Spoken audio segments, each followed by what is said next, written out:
اسی نے انسان کو ٹھیکرے کی طرح کھنکھناتی مٹی سے بنایا اور جنات کو آگ کے شعلے سے پیدا کیا، تو تم اپنے پروردگار کی کون کون سی نعمت کو جھٹلاؤ گے؟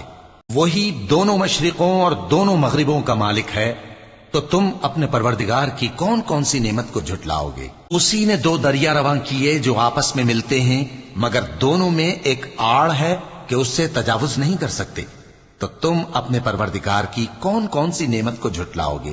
ان دونوں دریاؤں سے موتی اور مونگے نکلتے ہیں، تو تم اپنے پروردگار کی کون کون سی نعمت کو جھٹلاؤ گے؟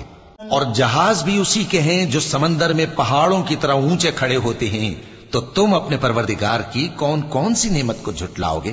جو مخلوق زمین پر ہے سب کو فنا ہونا ہے، اور تمہارے پروردگار ہی کی ذات جو صاحب جلال و کرم ہے باقی رہے گی، تو تم اپنے پروردگار کی کون کون سی نعمت کو جھٹلاؤ گے؟ آسمان اور زمین میں جتنے لوگ ہیں سب اسی سے مانگتے ہیں، وہ ہر روز کسی نہ کسی کام میں ہوتا ہے، تو تم اپنے پروردگار کی کون کون سی نعمت کو جھٹلاؤ گے؟ اے دونوں جماعتوں، ہم ان قریب تمہاری طرف متوجہ ہوتے ہیں، تو تم اپنے پروردگار کی کون کون سی نعمت کو جھٹلاؤ گے؟